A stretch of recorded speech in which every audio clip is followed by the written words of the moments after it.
Guys, happy game day. We're finally made it. The NFL's back. And of course, we welcome back our longest recurring guest, Mia O'Brien. Mia, how are you doing once again? Coming at you live from the Miller Electric Center. I appreciate you boys rolling with the punches and me forgetting my podcast microphone. So hopefully I'm not reverberating off of these lovely glass walls.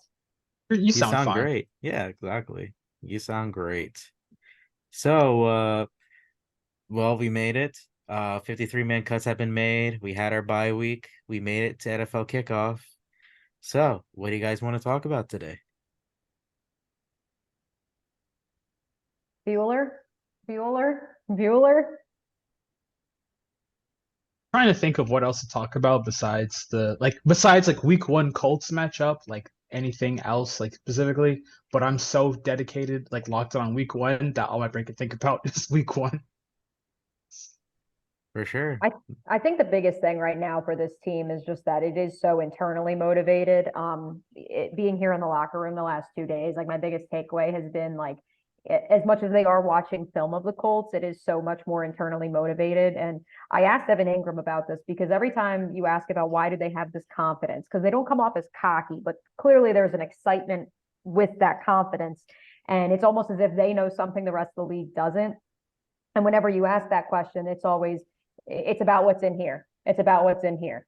Although I will say today, Roy Robertson Harris did tell me when I asked about everyone suddenly jumping on the Jags bandwagon and all of a sudden there's hype and this, that, and the other. And he said, just keep the same energy. So this team is going to go as its head coach goes, which is steady as they go. Very nice, very He's nice. Roy's Javal, such an outspoken guy. yeah.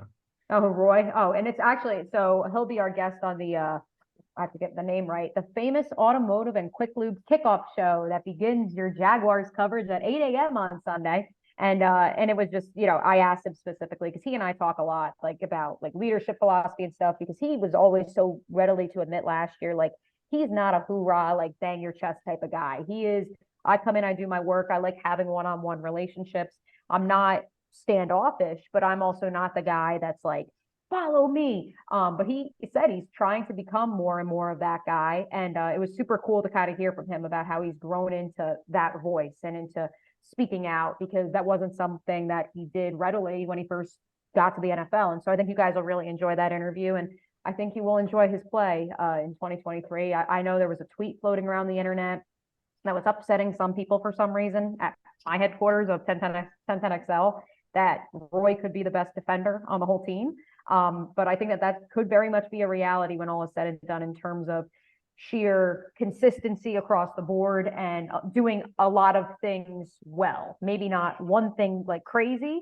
And that's, I think, where the Josh Allen part of this is so fascinating because the reality is that Josh playing the outside linebacker position, it's such a number driven game where if he doesn't hit 10 sacks, he did not have a successful season. Whereas I think with Roy, if he has 5.5 sacks, two forced fumbles, whatever amount of tackles deems to have had a great season, like it's going to be okay. And so I think that that's where it'll be very curious to see at season's end who we say, oh, that's the best guy on that Jags defense. Besides, of course, the obvious of a Tyson Campbell becoming a lockdown corner or Foye Oluokun leading the league in tackles again. Yeah, no, it's crazy because speaking of Josh Allen and whatever, team captaincy voting means is that if anything, Roy Robinson Harris just gained the respect of his teammates, earned that C in his chest this upcoming season. So just seeing how much the players and it looks like the staff put their trust into guys like Roy, it must be pretty exciting to see he earned that second contract here in Jacksonville.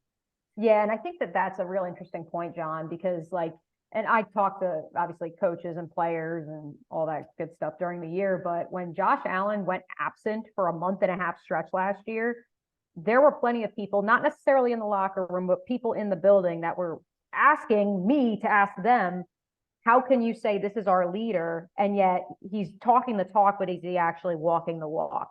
And there's such good dudes in that locker room. No one would ever throw him under the bus like that. But it really does beg the question of your captain needs to be performing. How can they be telling you what to do if they aren't actually doing it on the field? And so, like I said, it stinks for Josh that his position specifically, if he's not hitting certain numbers, people view his season as a failure or a success. I think personally, I mean, it's a contract year. It's easy to say that, well, he's going to go off, you know, like off the charts this year because he knows he's trying to get that bag, especially with what Nick Bosa just got. But I think a lot of it is going to come from if they can get that interior pressure. I believe the interior pressure will be better, not just because I think Trayvon Walker will have the hand in the dirt and slide inside a little bit more. But I think Bolu Fatukasi is healthy. Obviously, you're without Devon Hamilton, but I think Roy has really stepped up his game. And I think it really does, you know, hit to that point of you drafted 2 defenders in the first round last year. So I already mentioned Trayvon, but Devin Lloyd taking the next step in his progression and being able to rush from that inside linebacker position, that's equally as important in terms of setting up opportunities for Josh and Trayvon on the outside. And for what it's worth, Mr. Chason as well. Oh, That's it, I oh don't know if we no, want to get into. no, we have I to. thought So he's in good spirits, man. He's in good spirits. He You did know, have okay, a child recently, so he big did ups have to a child, him. and if you didn't hear it, Javal, I already, you know, I put it out there into the universe. Baby bump, at least 3 sacks coming on Sunday, boys. He's going to match his career total in one game. I threw it no, out into the universe.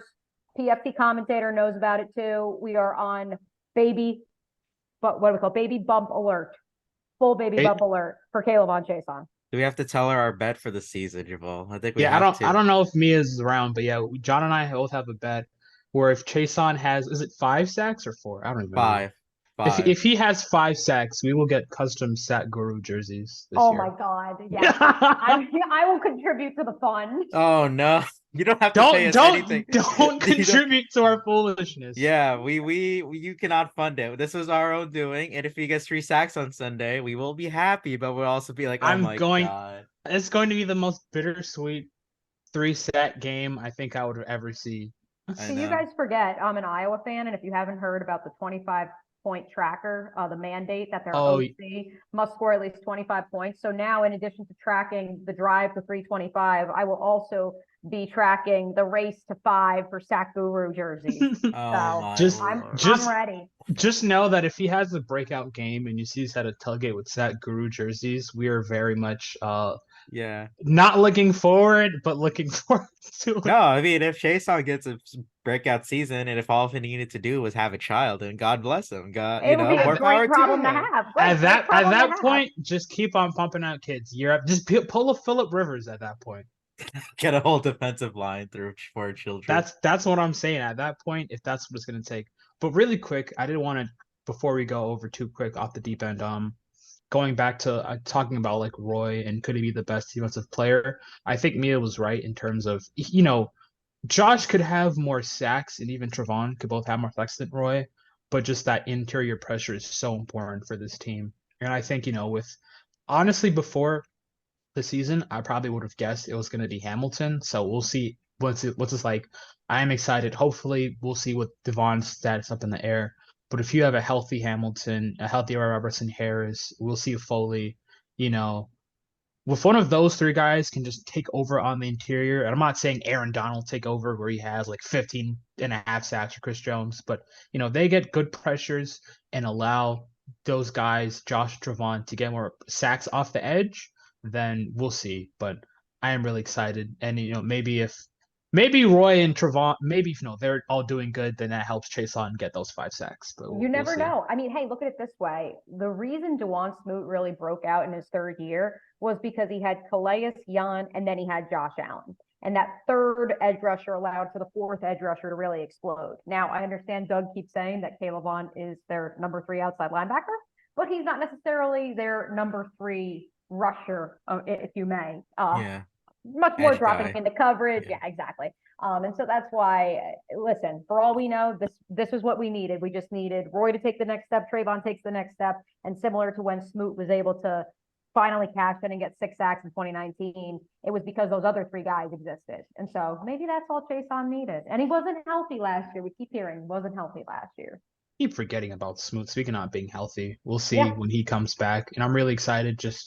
I think Smoot being able to just get like a proven body. I mean, obviously it was an Achilles, so we'll see. But I mean, James Robinson came back and he looked great. So I'm not Achilles are like obviously it's not like a knee sprain, but it's not the sudden like you have an Achilles injury, your career is over. So we'll see how Smoot looks. I'm really excited to see.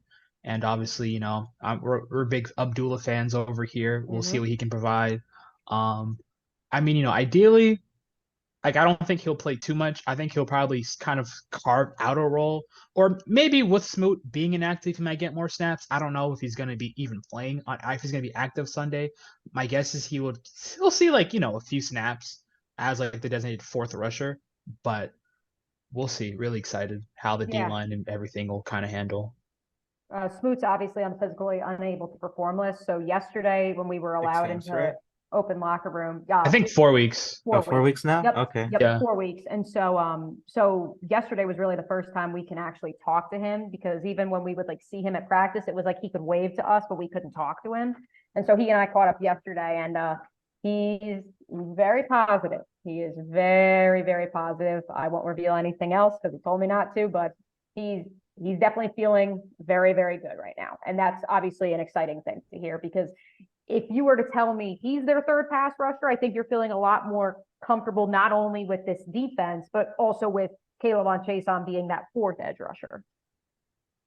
For sure. I would kind of agree with that. And speaking of the defense, they're probably going to face the most polarizing quarterback heading into the 2023 NFL season, at least my most polarizing quarterback in Anthony Richardson.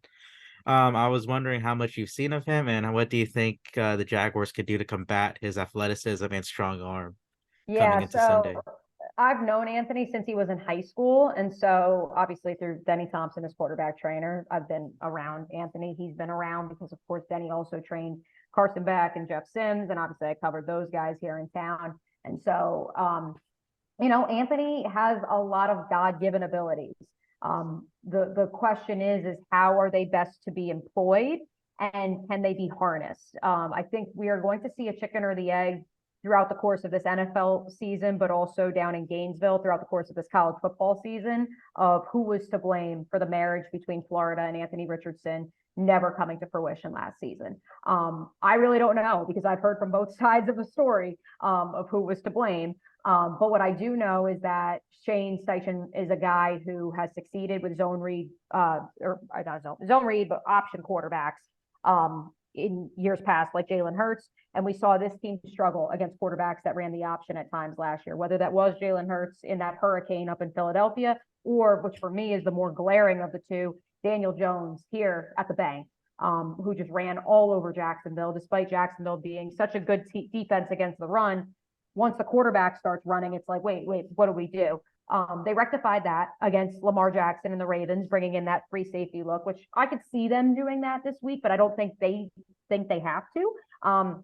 Antonio Johnson all but already ruled out of this game with the hamstring injury, and so it would be Dewey most likely who would be that third safety, and they were able to stop Lamar with Dewey, and so if they decide to do that, they'll be A-okay. But I think they're going to try to play him straight up, and I think the beauty of this is that you throw a lot of zone coverage at Anthony Richardson, and hopefully it confuses him in his first NFL game. And thankfully, zone coverage is what Trey Herndon can do in the nickel. And so will the Colts try to dice and dink and dunk the Jaguars to death like they did with Matt Ryan in week 6 last year? I don't think so. But hopefully just that combination of various factors leads to a different outcome than the last time the Jaguars went to Indianapolis.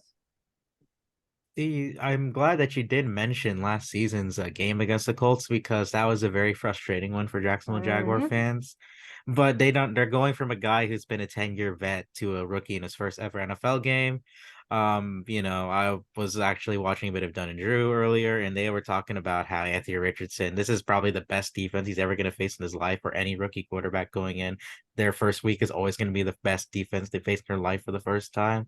And how he handles those complicated zones, or, complicated blitzes and complicated looks on defense week 1. I could see him struggling week 1 because of the kind of players that they surrounded him with. They pissed off their best player all offseason. It was one of the most talked about things. Jonathan Taylor still wants Jim to be Irsay, traded. what an owner. What an owner. What a Hey, guy. listen, that's my favorite meme in America you're talking about. Watch your mouth. Oh, Lord. The whale lover Jim Irsay himself. Lolita never got a fair shake.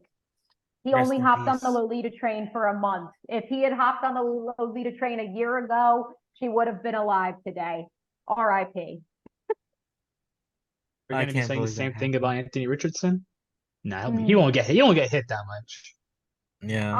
I do think that offensive line, it's still living off of the what's the word? Quentin The Nelson. royalties. No, it's still living off the royalties of its Andrew Luck era. That basically Yeah. this offensive line was drafted to save Andrew Luck, and then obviously Andrew Luck retired anyways. And so it's still got Quentin Nelson, it's still got Ryan Kelly. Like I saw Quentin Nelson have back-to-back penalties in a freaking preseason game against twos and threes. Like, Quentin Nelson is not that guy like people say he no, is. no, he's not. And I think Ryan Kelly's regressing, and their tackles, there are question marks.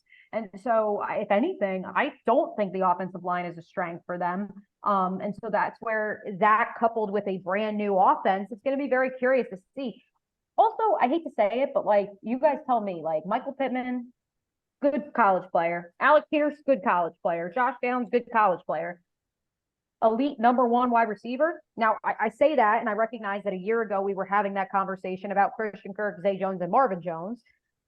But also, I look at those three guys, and I heard this from, I mean, you could put two and two together who I heard it from, but in terms of get off the bus, the Jaguars wide receivers, when they were doing their install versus the Colts wide receivers, when they were doing their install, night and day from what this person told me. Yeah. Yeah, I could totally see it. I mean, it could be either one or two ways. We make your early turnover, and Anthony Richardson looks rattled early on, or he'll bust out a big run, and Jaguars Bingo. Twitter is going to explode, implode every single second that it happens. I I did know. look up. Oh, sorry. I did look up Justin Fields last year, by the way. I think the most rushing yards he had in the first three games was like 47 yards, which honestly surprised me because I thought he rattled off one of those crazy 56-yard touchdown runs in the first three games because I could see a world where Anthony Richardson does that and national media are losing their minds, even though in reality, Jacksonville's been in control the whole game. Funny enough, you mentioned like the Ravens game earlier as like a template. I pulled up some of the stats. Obviously, we did win. Even Lamar in that game. I mean, I'm not gonna blame it all on Lamar. Obviously, the receiving core itself wasn't great, but Lamar only had like a 50% conclusion, 16 of 32, 254 yards and one touchdown. Funny enough, the leading receiver from that game is Jags legend Josh Oliver. Shout out Dave Caldwell, masterclass. Of But his 25 career catches, 6 of them were against the Jags. What a world. even even if you're able to, I know in the preseason Richardson had like a game, he was like 6 of 17 for like 50 something yards. So I think the biggest thing I'm curious is just how much of what they showed in the preseason will translate because obviously it's preseason. So for a rookie, you want to get them comfortable, but it's preseason, so you don't want to like reveal too much. So I'm just so curious in like how will the Colts and Shane Steichen, how will they operate? And with the O line, they're probably going to try to get the ball quick. So lots of like running, lots of RPOs, lots of options. And it's really just, once the Jags start to try to counteract that, try to, go one safety deep, not two safeties deep, can they punish them over the top, move the receivers?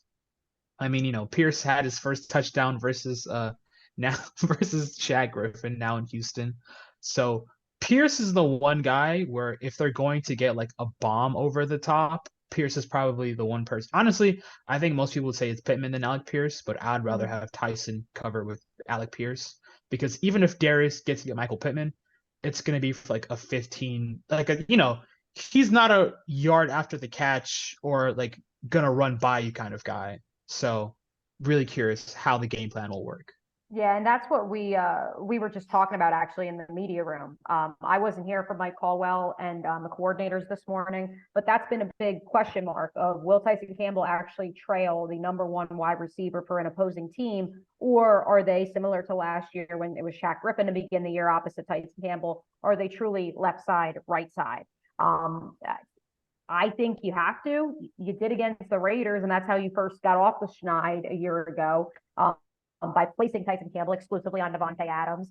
With that said, like you just said, are Alec Pierce and Michael Pittman that good that they demand that sort of attention? I'm not sure. They probably feel like Darius Williams graded out as a top 10 outside corner in pass coverage in the 8 games that he was a true outside corner. So why worry about that? You'd much rather against, I'm going through the list because obviously Kelsey is week 2, Texans, Falcons. Much rather have Tyson Campbell following Drake London around as opposed to when you just kind of have like a 2A and a 2B, could you have your two guys just splitting those reps against each other? think that'll be really curious. Just, what Caldwell does, the amount of man versus the amount of zone. I mean, I think it'll definitely be very zone heavy, but, given our, obviously we talked a lot about secondary and, we don't have a lot of guys, but I think this is one of those games where you can live in man, especially because I think Richardson's good enough. Like, if Richardson has a good enough throw to beat you in man, yeah, that can happen. But he But I could think also take off with his legs in man. that's really one of the things where it's like I could see them wanting to play man because of the receivers, but then you have to have a spy on Richardson at all times. So my guess would be mainly zone. I think they could have some man. I mean, even like as much as we shit on Trey Herndon sometimes here, even man coverage versus a rookie, like his very first start, even though Trey Herndon might not be able to like cut him the entire game, I still think he won't be getting cooked. So I'm really curious. Obviously, I think they don't want to play too much man because you turn your back to the quarterback and you see Richardson scrambling. So I think red zone wise, man is definitely going to be really emphasized, and then you just try to keep Richardson in the pocket, have a linebacker kind of get to him. But I'm not a defensive coordinator. This is just like me, kind of like if I was playing Madden, like how would I adjust the safeties and like what do I want to do, man or zone? So, but I think Cobble's got a lot of different options. Really curious how he'll be able to handle everything. All I right. just realized we spent all this So time talking about the defense. I know we have to go onto the side that everybody is more excited about finally for the Jacksonville Jaguars in 2023. We got to talk about our offense. We got to talk about the defense first. The people won't automatically like, okay, defense. All right, time to listen off. I'm What leaving you for the guys you offense. guys don't want to talk about the best special teams trio in the National Football League of Logan Ross and Brandon McManus? I'm just kidding. Although they are probably up there Agnew as for what it's well, worth. top And five returner. Agnew Pro And Bowl Agnew. returner, and not to mention the coverage team Dewey. Oh Get the yeah, party Captain started. Dewey, Captain Dewey, baby, we're Captain Dewey. here, Captain do. we're here, I'm we're I'm here, just we're here. I'm just saying the future, like that Dewey, Daniel Thomas, once Antonio gets on the field, Caleb Johnson, special teams, got some dogs on. I want you to all go and dig up from 2019 when I was still at First Coast News when I wrote the article. Actually, no, it might have been 2020 because 2019 was his rookie year. So it's 2020. I wrote the article that Dewey should have been the special teams captain then in 2020. Doug Marrone was the head coach. Your Find it. And guy. when people say that I have a weird relationship with Dewey and it's been a roller coaster, never forget I was on the train first. Fair enough. Your guys, Marone and Dewey Wingard. You love to see it. But the one question I wanted to ask, since we do have to talk about the fun side of the ball when it comes to Jacksonville this year, and it's our offense. It's, going from 2018, the last time we made it to the playoffs, to the next, compared to now, we're now an offensive centric focused team with, of course, the quarterback everyone wants to see make that big jump in year three in Trevor Lawrence. But The the one prince thing who was that's promised. exactly the Prince who was promised, Nick Wright, Wicked Barley. We're not going to talk about that. That's not our fight. But the big thing that I saw that Javal and I even talked about a bit last week is the corners for Indianapolis Colts. We could not name a single starter outside for them, and maybe we named Kenny Moore kind of, but these guys are about to face Christian Kirk, Zay Jones, and Calvin Ridley week one, and I haven't heard any of these guys at all. So Mia, am I way too confident going into Wait, Sunday? just genuine question, Mia. Outside of Kenny Moore, just name a starter in the Colts secondary. Good thing. I was just about to Google it and pull it up for myself. Yeah, let's go look it up together. Let's go look it up. I know that they drafted Julius Brents. He's listed as questionable, but he hasn't showed up on the official injury report. So I'm not sure if he's already been ruled out or if he's just been banged up. He was a baller for the Hawkeyes once upon a time before transferring to K-State, except he's missed a lot of time in camp, so not really sure what his status is, although Zach Moss broke his hand and apparently he's going to play. Or at least it sounds like he would play. Zaire Franklin, I think he's on that team. I do not see a Zaire He's not Franklin. a starter. He's a linebacker. He's a linebacker. Oh, I my mean, Well, Lord. I tried. with Gus Bradley, you're gonna have linebackers in coverage, so it's like he's gonna be a Kenny secondary Moore, player dude, anyways. Kenny Moore isn't even listed as a starter on here. What world? In a nickel on the team page, it says he is as a Okay, nickel corner. okay, so he's Yeah. listed on. I'm on ESPN. Okay. Okay, Julian Blackman. Yeah, Safety. I don't know any of these guys. I mean, I David Scott, know. I knew got placed on IR. That I had seen. Yeah, I don't I know any of these see dudes. Dallas Flowers, with Dallas spelled with an I instead of an yeah. A, and Daryl Baker Jr. Cornerbacks who came from Georgia Southern and I think Valdosta State. Or no, Pittsburgh State, Kansas. Where the hell is Pittsburgh State, Kansas? I don't know. But these are the players that are about to cover Calvin Ridley, and they're about to cover Zay Jones and Christian Kirk on Sunday. I may be jumping the gun here, but yes, my hot take for the 2023 season. I Oh, believe Zay Jones will actually lead the Jaguars in touchdowns. I can weirdly see that. Christian Kirk will lead them in receptions.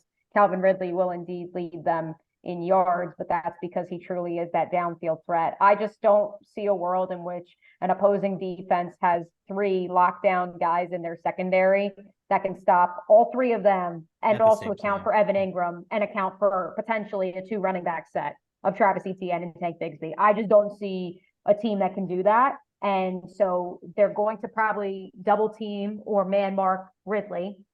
They're probably going to have to slide a linebacker onto Kirk, which good luck with that plan, unless you have Gus a good Bradley. safety. Gus Right. Bradley, baby. Right, unless you have a really good safety, who you can literally just isolate on Kirk, but then you're giving up Ingram. So again, good luck with that. And I just see this world where Zay is just consistently open, and he had such a great camp that, and we were just talking, he and I were just talking about it, our fireside chat, about how he's in such a great place mentally. Like, I just don't see a world in which teams can account for all 3, and therefore he's the odd man out. And so he's the one that if you could get him the ball, he'll make a play. I think Zay is probably the one defensive, like you said, between Ridley, Kirk, and Ingram.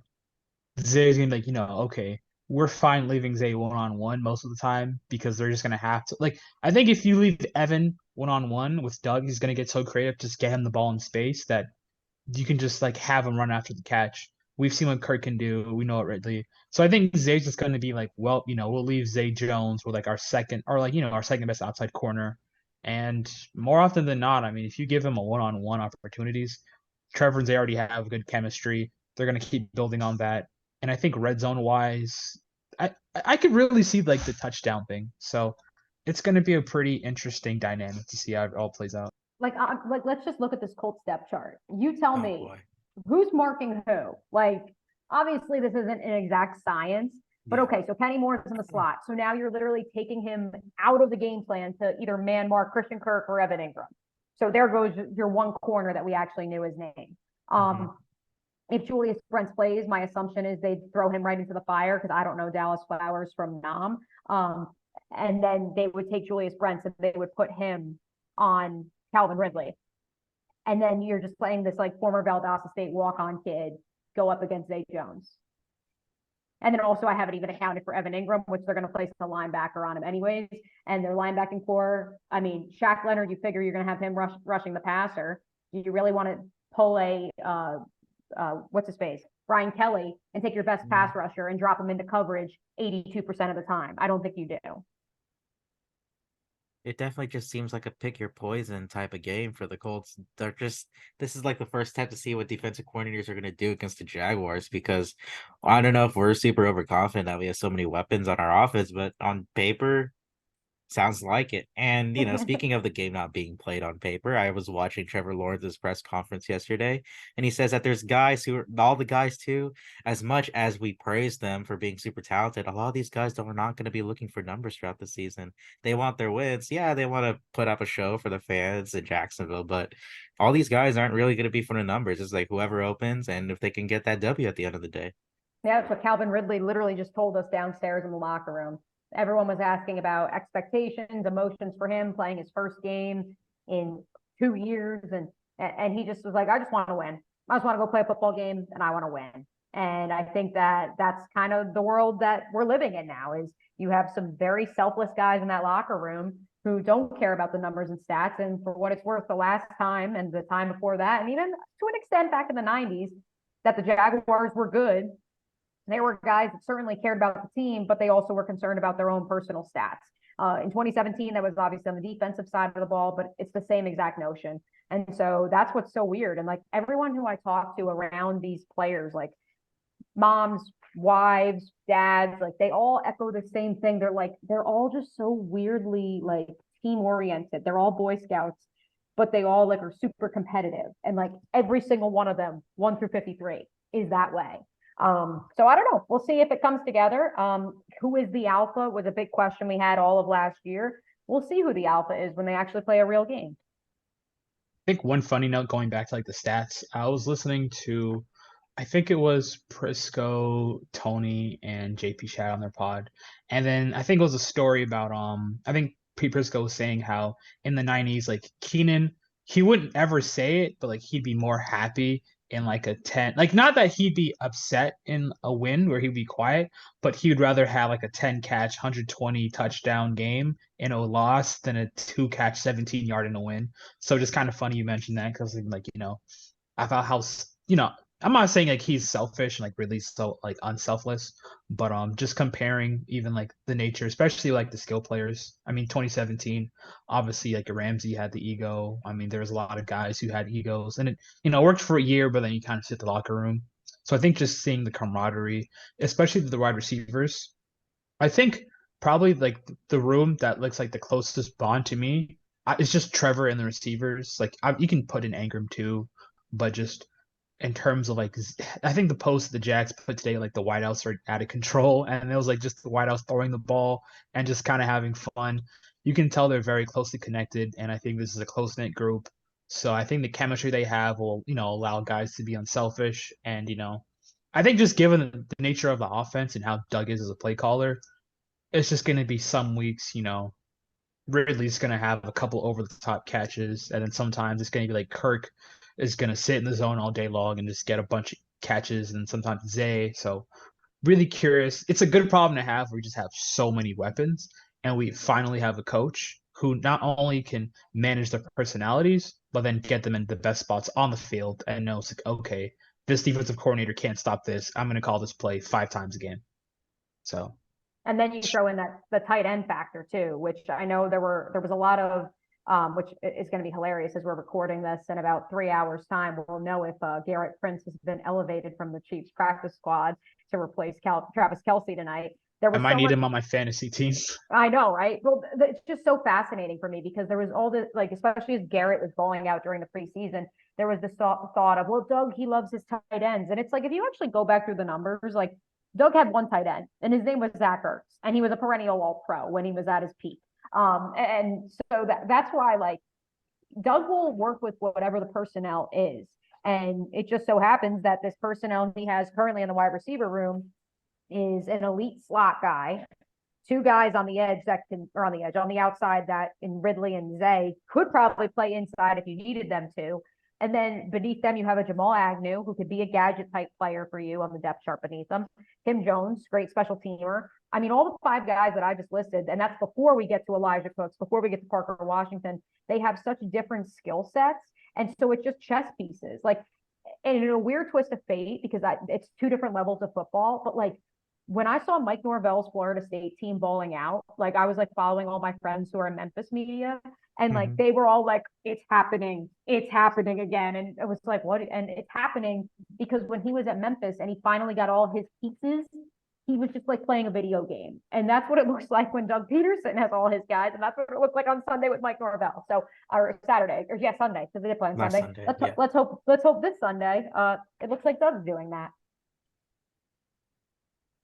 God, I hope so. And, I mean, speaking of tight ends, we did show a bit of that 12 formation. So just the kind of running opportunities and play action plays that he loves to run so much would open up so much for the offense if they can be successful in setting the tone, passing the football. And it would just give, guys like ETN and Take Bixby much easier jobs when the ball's in their hands, every handoff. Yeah. And I think you will see 2 running back sets with them. We saw it in earnest before James Robinson was traded with both him and ETN. And I think you really will see it. I honestly, like, one of my biggest surprises of the offseason, and I told him this, and he probably, I don't know how he really took it because he's just a happy-go-lucky guy, but like the fact that Travis Etienne is actually seeing the hole and hitting the hole has been like the biggest development for me of the 2023 training camp so far, and now into the 2023 season.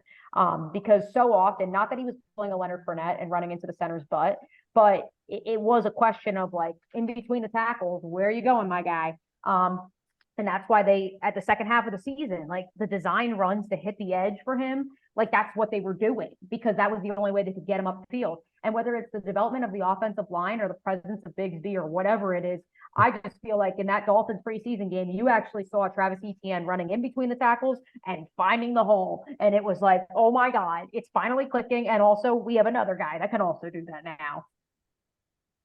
Yeah, I think that's the fun part is that these guys can just kind of rotate within one another depending on the game situation, or, they really struggled on those third, second, fourth, and shorts last season that, having the presence of a Tank Bixby who is a lot bigger body and can get those yards after contact, would just be just another, headache toward the defensive coordinators that they're gonna face throughout the season.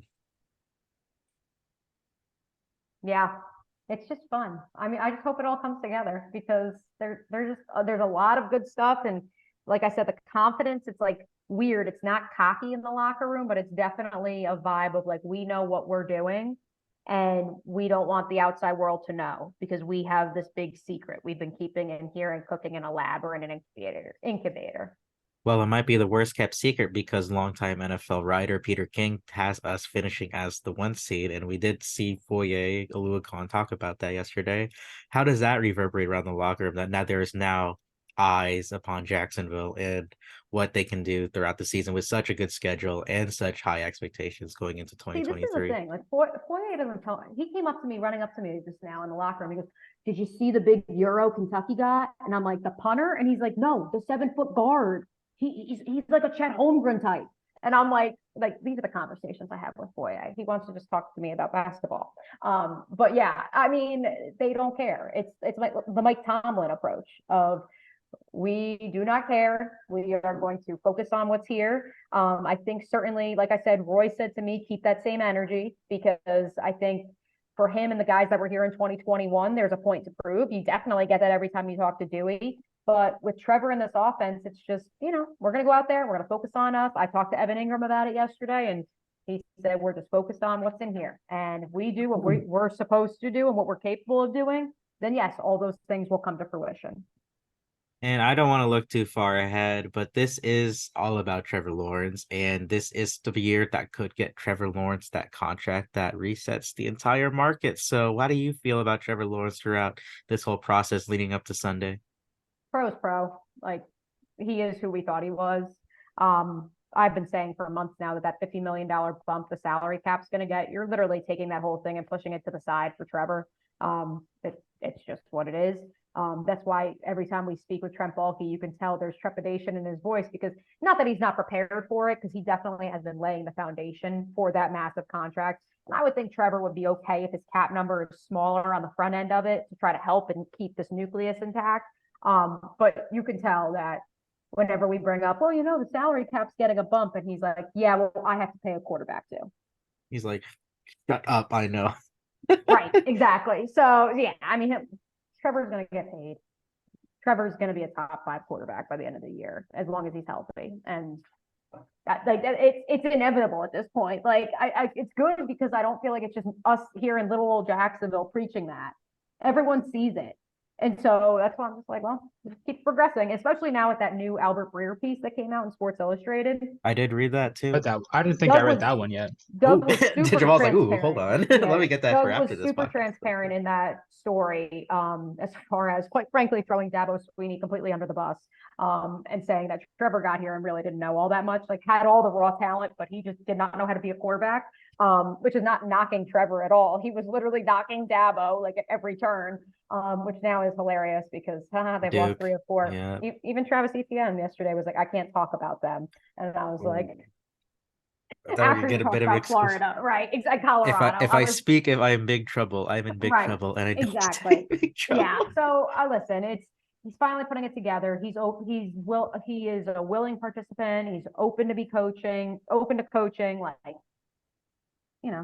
I don't worry about him. Like we used to have to track quarterbacks in training camp my first 5 years here, including Trevor. Like I didn't track a single day of training camp in terms of how many completions he had, because I think the total number of drops I could count on 2 hands. So we're just rolling along. So long as, the defense can get stops and they can score enough points. If the defense struggles, like we're just going to keep on keeping on. Yeah, that's the thing though. If we do get into those shootouts against those, number one seed teams that we are going to play this year. We feel confident we have the quarterback that can go toe to toe with any Mhm. defense in this league, especially with the addition of Calvin Ridley on the outside, which opens up the offense for everyone, as we said for the past like 15 minutes.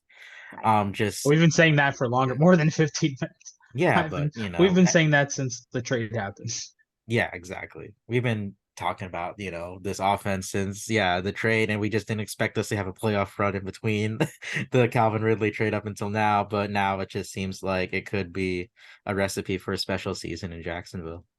I want to play a game. Just Oh, I pulled up Trevor Lawrence's stats from both Colts games last year, and it was funny because he arguably played better in the game we lost than the game we won. But Trevor Lawrence versus the Gus, like Doug Peterson versus the Trevor Lawrence versus the Gus Bradley Colts, he is 45 of 52 for like an 86 completion percentage and about like 400 yards of 3 touchdowns. His career high versus the Colts is 2 of 35. Do you think Trevor breaks that mark Sunday, and if so, by how much? Because Um, I could kind of see a world where like they can like if a game gets out of hand, then it's the ETN and Tank show. But also, I don't know. But just want to get your thoughts on it. yeah, I mean, I think what's going to be so fascinating with the Gus Bradley defense is taking what it gives you. The secondary is not nearly as experienced as it was last season, this time last year, and so I think it's once you get rolling and you take what that system gives you, which is cover three, right? cover three. It's cover Yeah, three. Gus, cover three Yeah, defense. cover three is for okay. Because Evan Ingram and I talked yesterday, and we both kept saying cover two, and then I that's how mean, Gus he shifted a little more cover two, I think, right. but like I think his bread and butter It's is cover three. probably yeah. Right. Well, so then He'll play I looked both. like an idiot to Calvin Ridley today, but that's a story for another time.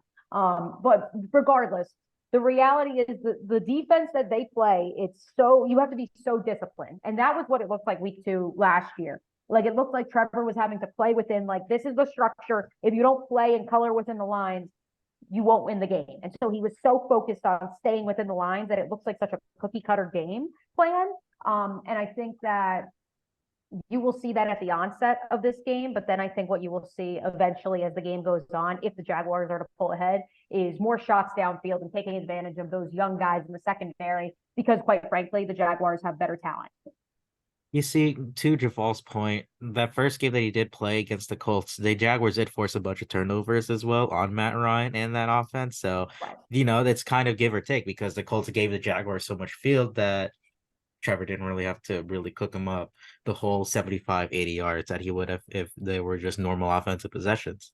Jaguars defense showed up and gave them good opportunities, which they didn't do against the Colts in Indianapolis because Shaq Griffin was getting burned left, right, and center, but through no It matter was who like was on him. 75% Shaq, and then Devin was still kind of going through his lumps. So it's not all Shaq's fault, but that guy definitely won't. Shaq's not seeing the I mean, field, that and was his Devin. last ever start as a Jacksonville Jaguar, his last And ever probably game. his last So, start in the National Football League, for what it's oh, worth.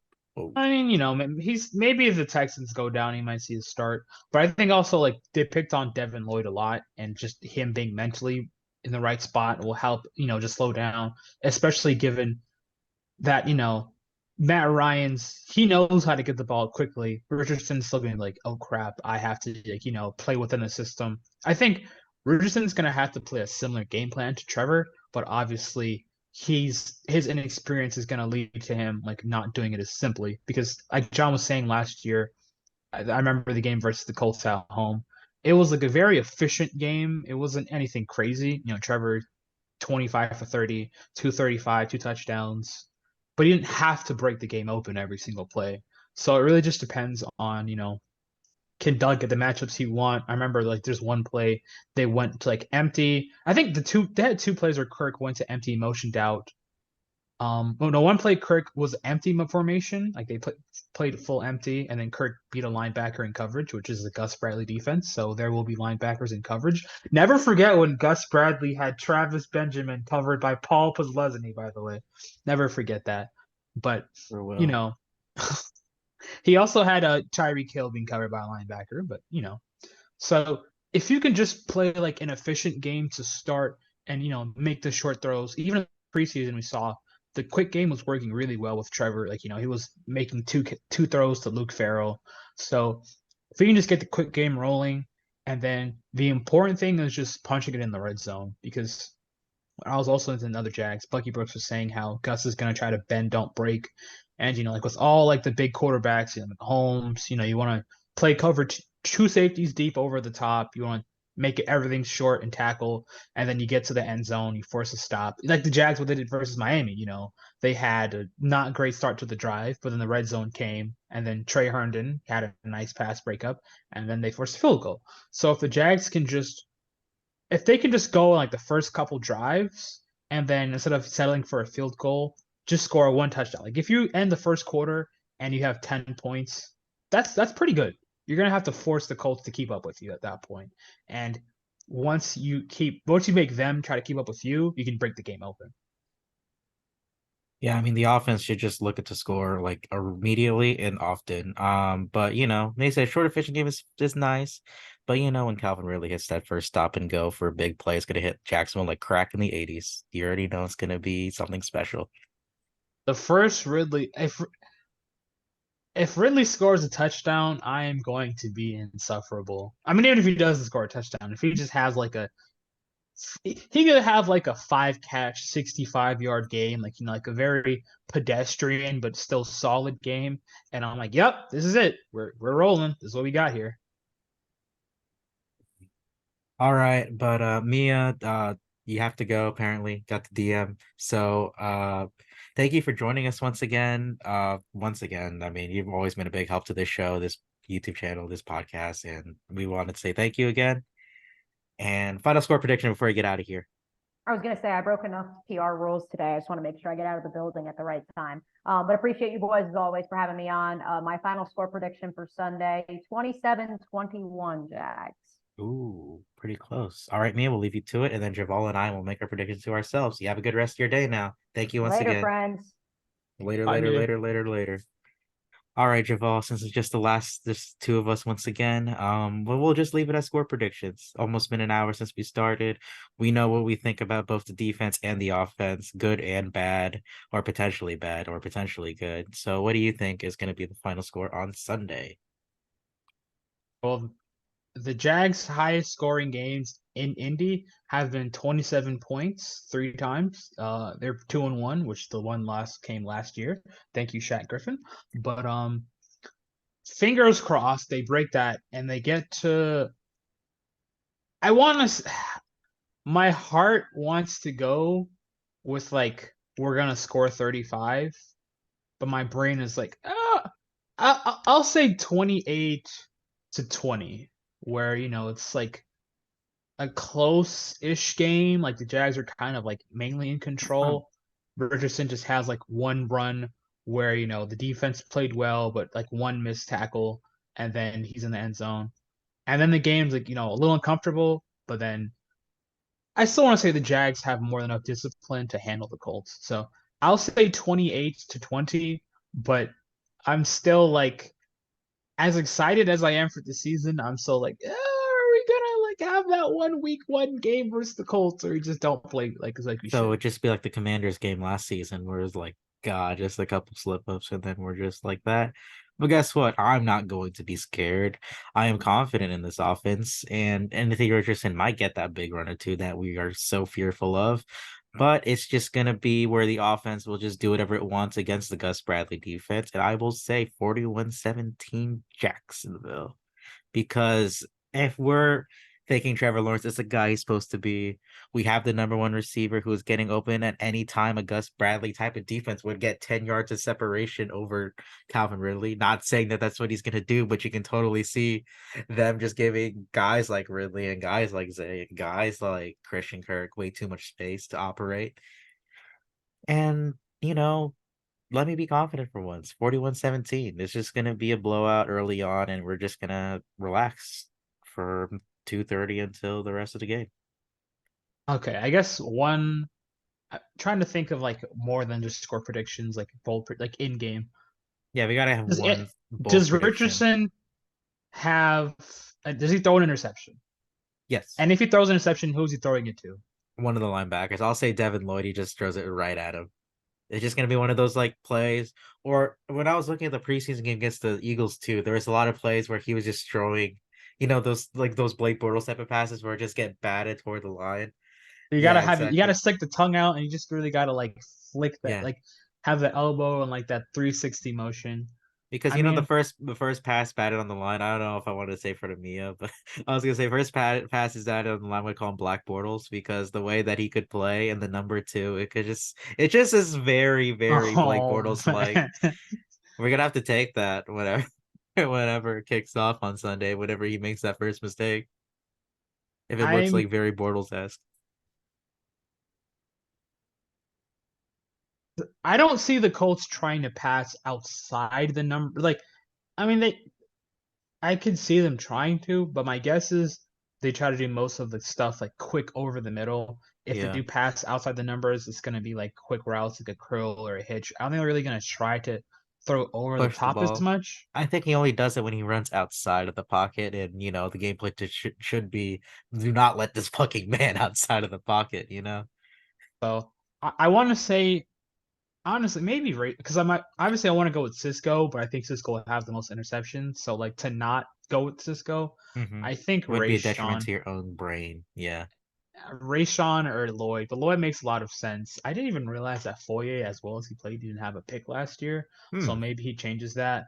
I mean, he was around the ball a lot, so it's not even like it was terrible. And it was just funny because like Foye was around the ball and then didn't have a pick, and Devin Lloyd had picks where I don't want to say the Chargers one was definitely kind of lucky. Well, actually, yeah, both his interceptions were kind of Yeah, because I think the Colts one, it was kind of like batted tips. along the That was a line, and they tip did just ball, like, and then it's and then just just it just handed it was yeah. handed to him on a silver platter. Yeah, exactly.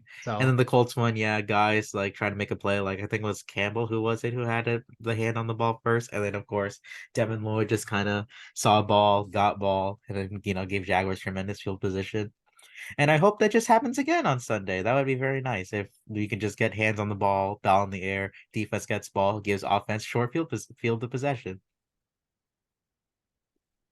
by some I'm trying to think of what would cause the most like overreactions on like both either good or bad. I think probably the worst overreaction where if we do end up losing, everyone's going to say are the Jags frauds, yada yada yada.